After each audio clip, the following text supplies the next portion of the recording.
प्रिय विद्यार्थियों, सुप्रभात। आज हम कृपाराम खिड़िया द्वारा रचित दोहे हैं, उनका अध्ययन करें। हमने गत कक्षा में कृपाराम खिड़िया का परिचय व 5 दोहों का अध्ययन कर लिया था। 6 का देखिए। पहले किया उपाव दव दुश्मन आमय डटे, प्रचंड हुआ विश्वाव रोबा गाले राज्य। यह जो अवतरण है, यह जो उनकी नीति संबंधी जो बात कही गई है उसमें बताया। तो पहले हम प्रसंग लिखेंगे। प्रस्तुत पद्यांश कवि कृपाराम खिड़िया द्वारा रचित राजिया रासोठा में से अवतरित है। इसमें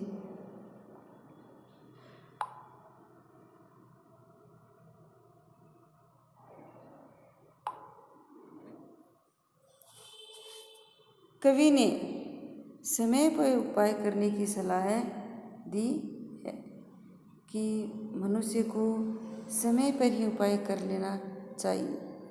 तो क्या बताया है? पहली किया उपाय।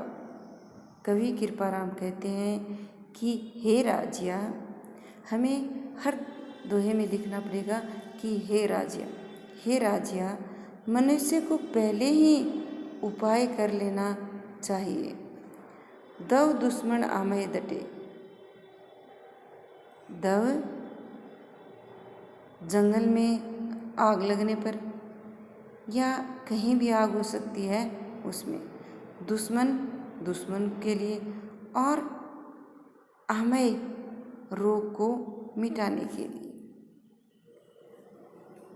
उपाय दव जंगली आग, दुश्मन और आमय रोग। कवि ने बताया है कि यदि आग लग जाती है तो उसके लिए पहले से ही उपाय सोचना चाहिए कि कभी भी ऐसा हो सकता है, तो उसके लिए। दूसरा, यदि दुश्मन है, कोई दुश्मन है तो उसे किस प्रकार से शांत करना है उसके लिए, और कोई बीमारी है तो उसके लिए। इन तीनों चीज़ों के लिए पहले से ही उपाय सोच लेना चाहिए या कर लेना चाहिए। यदि ये प्रचंड हुआ विश्वाव, प्रचंड भयंकर विश्वाव, भयंकर जहरीला विश्वाव, जहर के समान असर, रोबा घाले राजिया। जब ये तीनों ही भयंकर बढ़ जाते हैं तो बहुत ज़्यादा कष्ट देते हैं। इसमें कवि ने बताया है कि हे राजिया, मनुष्य को जंगल में आग लगने, दुश्मन व रोग बढ़ने से पहले ही उपाय कर लेना चाहिए। ये सब जब बहुत ज़्यादा बढ़ जाते हैं, प्रचंड बहुत ज़्यादा भयंकर बढ़ जाते हैं, रोग गाले, तो वो कष्ट डालने वाले, कष्ट देने वाले होते हैं, क्योंकि फिर इनका कोई उपाय नहीं होता है, फिर ये असाध्य बन जाते हैं। इसलिए इनका पहले ही उपाय सोचना जरूरी है। तो इसमें नीति सम्मत बात बताई गई है। जिस प्रकार से हम कहते हैं कि आग लगने पर कुआं खोदना, क्योंकि आग तो लग ही चुकी है और फिर कुआं खोद रहे हैं तो उसे शांत कैसे करेंगे। तो जब यदि आग लग गई है जंगल में, उसके बाद उपाय सोचते हैं तो हम कहाँ से व्यवस्था करेंगे। बीमारी होते ही हमें इलाज करवा लेना चाहिए, वरना वही बीमारी भयंकर रूप धारण कर सकती है, और दुश्मन को अभी तुरंत ही उपाय कर देना चाहिए, वरना वह दुश्मन हमें नुकसान पहुंचा सकता है। हिम्मत कीमत होए बिना हिम्मत कीमत नहीं, करे न आदर कोई रद कागज जो राजिया। यह भी कृपाराम खिड़िया द्वारा रचित राजिया रासोठा में से लिया गया। इसमें कवि ने हिम्मत का महत्व बताया। क्या कहते हैं कि हे राजिया, हिम्मत का ही मान सम्मान होता है, या जिस व्यक्ति में हिम्मत होती है उसी का सभी आदर करते हैं। कीमत होना, आदर करना।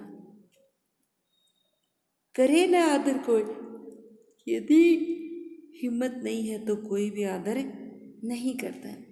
रद्द कागज जो राज्य, जिस प्रकार से रद्दी कागज का कोई मोल नहीं होता है, रद्दी कागज होता है हम उसे इकट्ठा करके फेंक देते हैं तुरंत ही, तो वैसे ही मनुष्य में भी यदि हिम्मत नहीं है तो उसका कोई महत्व नहीं होता है। इसलिए सांसारिक जीवन में रहते हुए मनुष्य में हिम्मत रखना जरूरी है। हिम्मत वाले व्यक्ति का ही आदर और सम्मान होता है। इसलिए इसमें विशेष होगा, हिम्मत रहित व्यक्ति को कागज के समान बताया गया है, या सांसारिक जीवन में हिम्मत का महत्व होता है। दूसरा इसमें कीमत कीमत, हिम्मत हिम्मत, हिम्मत, लेकिन कीमत है वो अलग लगाया है। तो यहाँ पर यमक अलंकार और उदाहरण देके समझा गया, इसलिए दृष्टांत अलंकार का प्रयोग हुआ है। ये दोहा न होकर सोरठा है कृपाराम खिड़िया द्वारा रचित। तो जो सोरठा है उनकी गति यति है वो भी उचित है। आगे देखिए, उपजावे अनुराग कोयल मन हरकत करे, कड़ोल आगे काग रसनारा गुण राज्य। तो यह अवतरण भी कृपाराम खिड़िया द्वारा रचित राज्यारा सोरठा में से अवतरित है। इसमें मधुर वाणी का महत्व बताया गया है। क्या बताया गया है? व्याख्या होगी, कवि कृपाराम कहते हैं कि हे राजिया, कोयल और कौवा दोनों एक जैसे होते हैं। उपजावे अनुराग कोयल मन हरकत करे, लेकिन कोयल जब बोलती है तो मन में अनुराग प्रेम की भावना उत्पन्न करती है और मन है वो हरकत करे, प्रसन्नचित हो जाता है। कड़ुओ लागे काग, लेकिन उसी काले रंग का कौवा होता है, लेकिन वह जब बोलता है तो कड़वा लगता है, कर्कश लगता है। उसकी ध्वनि है वो कानों को भिंदने वाली होती है, गुस्सा आता है कि ये क्यों बोल रहा है। रसनारा गुण राजिया, वाणी का ही राजिया, वाणी का ही महत्व है। यदि मधुर वाणी होगी तो सभी उसके साथ अच्छा व्यवहार करेंगे, और यदि वाणी कड़वी होगी, कर्कश होगी, तो लोग उसका आदर नहीं करेंगे। दूध नीर मिल दोय, एक जैसी आकृति हुई, करे न न्यारो कोई राजहंस बिना राजिया। इसमें प्रसंग होगा वहीं कवि कृपाराम खिड़िया द्वारा रचित राज्यारा सोरठा में से, और इसमें राजहंस पक्षी की विशेषता बताई गई है। कवि कहते हैं कि हे राजिया, दूध नीर मिल दोय, दूध और पानी दोनों मिलकर एक जैसी आकृति हुई, एक जैसी आकृति बना लेते हैं। हम दूध के अंदर कितना भी पानी डाल दें, लेकिन हमें यह नहीं पता चलता है कि दूध कितना है और पानी कितना है।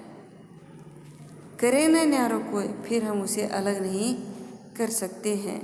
राजहंस बिना राजिया, राजहंस ही एक ऐसा पक्षी है जो दूध और पानी को अलग अलग कर सकता है, क्योंकि यदि उसके सामने वो पात्र रख दिया जाता है दूध पानी मिलाया हुआ, तो वह दूध ग्रहण कर लेता है और पानी को अलग छोड़ देता है। तो कहने का मतलब है कि मनुष्य को भी अच्छाई को ग्रहण कर लेना चाहिए और बुराई को छोड़ देना चाहिए, उसे भी उनमें अंतर करना चाहिए। तो सीधा सा है कि दूध और पानी की जब आकृति एक जैसी होती है तो उनमें कोई भी अंतर नहीं कर पाता है, लेकिन राजहंस पक्षी ही अंतर कर पाता है। इसलिए इसमें राजहंस पक्षी की विशेषता बताई गई है। दूसरा अनुप्रास अलंकार है, और साथ ही साथ हम इसमें सोरठा छंद गेय है भी लिख सकते हैं, या गति यति है। मलिया गिर मंझार हर को तर चनन संगत लिए सुधार रूखा ही ने राज्य। देखिए इसमें भी क्या हमें वही पंक्ति लिखना है कि कृपाराम ने संगति का प्रभाव बताया है, अच्छी संगति और बुरी संगति का क्या प्रभाव है उससे संबंधित। तो संगति का प्रभाव बताया क्या होता है। देखो, मलया गिर मलय पर्वत पर, मंझार उसके मध्य में, हर को तर चंदन वे, मलय पर्वत पर हर पेड़ में चंदन की खुशबू आती है, या हर पेड़ है वो चंदन का वृक्ष बन जाता है, क्योंकि चंदन के पेड़ बहुत ज़्यादा और हवा चलती है तो सभी में चंदन की खुशबू आती है। संगत लिए सुधार रूखा ही ने राज्य, और इसी वजह से अन्य जो पेड़ थे उन्होंने भी अपनी संगति को सुधार लिया, क्योंकि उनमें भी संगति का प्रभाव दिखाई देने लगा। वे भी क्या हैं, वे भी उनके साथ मिलने की वजह से, उनकी खुशबू उन पेड़ों में आने की वजह से उनमें भी सभी में चंदन की खुशबू फैल गई है। पाटा पेड़ उपाव तन लागा तरवारिया, वह जीव राघा और तीन ओखद राजिया। पहले प्रस्तुत पद्यांश कृपाराम द्वारा रचित और फिर इसमें कड़वी वाणी या ये कहें कि कटुवाणी के संबंध में बताया गया है। क्या बताया गया है? कवि कृपाराम कहते हैं कि हे राजिया, पाटा पीड़ उपाव, पट्टी बांधकर पीड़ा का, कष्ट का उपाय किया जा सकता है। यदि कोई घाव हो गया है तो उसके ऊपर हम पट्टी बांध लें, दवा लगा लें तो उसका उपाय हो सकता है। तन लागा तरवारिया, लेकिन शरीर के ऊपर जब किसका तन लागा तलवारिया, शरीर के ऊपर जब तलवार का वार होता है, तलवार से जब यदि कोई घाव हो जाता है तो उस पर हम मरहम और पट्टी लगाकर उपाय कर सकते हैं, अर्थात उसका इलाज कर सकते हैं। वह जीव राघा और तीन ओखद राज्य, लेकिन यदि जीभ का घाव हो जाता है, यदि हम कड़वा बोल देते हैं तो है उसका रति न ओखद, रति भर भी, बिल्कुल भी, थोड़ा सा भी ओखद, कोई उपाय या कोई दवा नहीं हो सकती है। कहने का तात्पर्य है कि यदि हम किसी को कड़वा बोल देते हैं तो उसका कोई इलाज नहीं है। इसलिए मनुष्य को सांसारिक जीवन व्यतीत करते हुए मधुर वाणी में ही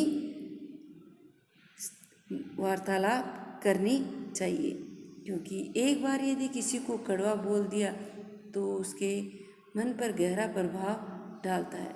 इसलिए कभी किसी को कड़वा न बोले। इस पाठ में सभी आचरण से संबंधित बातें बताई गई हैं। मूसा ने मंजार हित कर बैठा एकण, सहे जाने संसार रस न रहसी राज्य। वहीं कृपाराम द्वारा रचित, और इसमें यदि विपरीत आचरण वाले के साथ हम मित्रता कर लेते हैं तो उसका क्या प्रभाव होता है उससे संबंधित दर्शाया गया या बताया गया।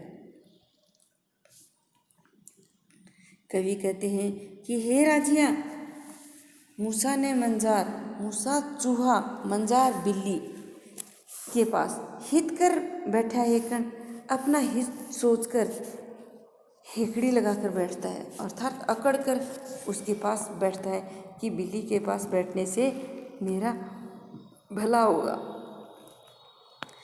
सह जाने संसार, लेकिन इस बात को संसार के सभी लोग जानते हैं। रस न रहसी राजिया, जब बिल्ली भूखी होगी तो वह उसे कभी भी मारकर खा सकती है।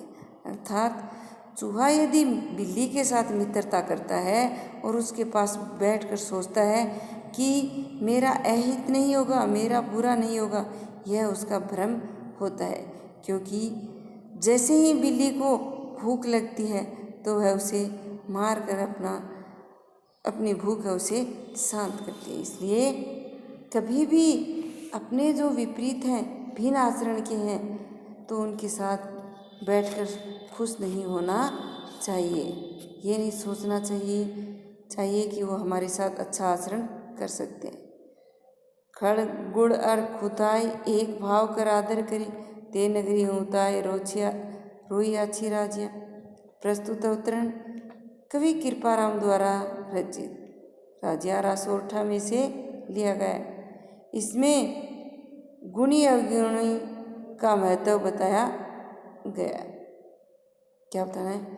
कवि कृपाराम कहते हैं, हे राजिया, जहाँ पर खड़ भूसा जिसे कहते हैं, जो पशुओं को देते हैं, या दुष्ट लोग भी कह सकते हैं। गुड़ और यहाँ पे गुणवान हो गए, खड़ दुष्ट हो गए और गुड़ से गुणवान हो गए। और खुताए और चारा, भूसा और इन सबके एक भाव कर आदर करें, एक जैसा मानकर, क्योंकि दुष्ट और गुणी जनों को एक जैसा मानकर व्यवहार किया जाता है। ते नगरी होता है रोई अच्छी राज्य। तो ऐसे लोगों की अपेक्षा तो निर्जन वन में रहना ज़्यादा उचित है। इस प्रकार का छंद हमने पहले भी पढ़ा था कि यदि जिस जगह पर दुष्ट और गुणवान में कोई अंतर नहीं किया जाता है, उन दोनों को एक मान लिया जाता है, तो वहाँ पर रहने की अपेक्षा निर्जन स्थान पर रहना ज़्यादा उचित है। तो इसका विशेष होगा अनुप्रास एवं श्लेष अलंकार का प्रयोग, और गुणी व अवगुणी का अंतर समझने पर बल दिया गया है। घन घन साबड़ घाय न फूटे पहाड़ निवड़ को जड़ कोमल भिजाए राय पड़े जगराजिया। इसमें कृपाराम द्वारा रचित राजिया रासोरठा है, उसमें से लिया गया। इसमें भेद नीति की किस प्रकार भेदा जा सकता है उसके संबंध में बताया। कवि कृपाराम कहते हैं, हे राजिया, घन घन साबड़ घाय। घन, एक घन का अर्थ होता है जो लोहे का हथौड़ा होता है वो, और एक का होता है बहुत ज़्यादा। कि जब हथौड़े से, और ये कहें कि घन से, हथौड़े से और सब्बल से जब वार किया जाता है, नए फूटे पहाड़ निवड़, लेकिन पहाड़ है वो कठोर पहाड़ निवड़, कठोर पहाड़ है वो टूटता नहीं। यदि हथौड़े को और सब्बल को अर्थात सब्बल को साथ में लेकर इन दोनों के प्रयास से यदि हम पहाड़ को तोड़ना चाहें तो हम उस कठोर पहाड़ को नहीं तोड़ पाते हैं। लेकिन देखिए, जड़ कोमल भी जाए राय पड़े जदराजिया, लेकिन उसी पहाड़ में दरार पड़ जाने पर कोमल जड़ है वह भी अपना स्थान बना लेती है। कहने का तात्पर्य है, मनुष्य में यदि दरार पड़ जाती है तो विचारों में दरार पड़ जाती है, तो बताया है कि उसमें दरार पड़ने पर एक साधारण सी जड़ है वह भी अपना स्थान बना लेती है। कहने का तात्पर्य है, जड़ है वह भी फिर उसके अंदर अपना स्थान बना लेती है। आगे एक दोहा और रह गया है, पहले हम इसका विशेष देख लेते हैं क्योंकि जल्दी में पाठ से है वो निकल गया है। तो इसका विशेष होगा कि भेद नीति का महत्व बताया गया है कि किस प्रकार से हथौड़े और सब्बल से तोड़ने पर भी पहाड़ नहीं टूटा, लेकिन एक दरार पड़ते ही एक कोमल सी जड़ ने अपना स्थान बना लिया। इसलिए अपने परिवार में, अपने समाज में कभी दरार न पड़ने दें। इसमें अनुप्रास और काव्यलिंग अलंकार का प्रयोग, साथ ही डिंगल शब्दावली का प्रयोग है। अब आखिर का देखिए, पै मीठा कर पाक जो इमृत सी चीजिए, उर कड़वाई आक रंचने मुके राजिया। अवतरण है वो कृपाराम खिड़िया द्वारा रचित, और इसमें दुर्जय स्वभाव के बारे में बताया गया है। तो क्या है, कवि कृपाराम कहते हैं कि हे राजिया, पे मीठा कर पाक, पे दूध से यदि पकाना चाहे, दूध से यदि पकाना चाहे तो जो अमृत सींचिए, और यदि अमृत से भी सींचना चाहें, यदि हम दूध से पकाना चाहें या अमृत से सींचना चाहें तो भी उर कड़वाई आँख के अंदर, आंकड़े के अंदर, आंकड़े का जो पौधा है उसके अंदर से कड़वापन है वो दूर नहीं कर पाते। रंच ने मुँह के राजिया, रंच मात्र भी, थोड़ा बहुत भी हम उसका कड़वापन है वो दूर नहीं कर पाते हैं। इसलिए बताया गया है कि यदि दुर्जन व्यक्ति होगा तो हम उसे यदि अपने अनुकूल बनाना चाहेंगे तो भी हम उसका स्वभाव है वो नहीं बदल पाएंगे। इसलिए कभी भी उसे बदलने का प्रयास न करें, जैसा उसका स्वभाव हो गया है वैसा ही वह रहेगा। इसका विशेष होगा कि दुष्ट लोगों से दूर रहना चाहिए, और दूसरा होगा अनुप्रास एवं अन्योक्ति अलंकार का प्रयोग हुआ है। साथ ही हम कृपाराम के जो सभी सोठे हैं उनमें सोठा छंद भी लिख सकते हैं विशेष में, और डिंगल भाषा का प्रयोग भी लिख सकते हैं। प्रिय विद्यार्थियों, अंग्रेजी माध्यम और हिंदी माध्यम के सभी विद्यार्थियों को इसका होमवर्क जल्दी से जल्दी करके सेंड करना है। देखते हैं कौन कौन विद्यार्थी अध्ययन कर रहा है, कौन रुचि ले रहा है। धन्यवाद।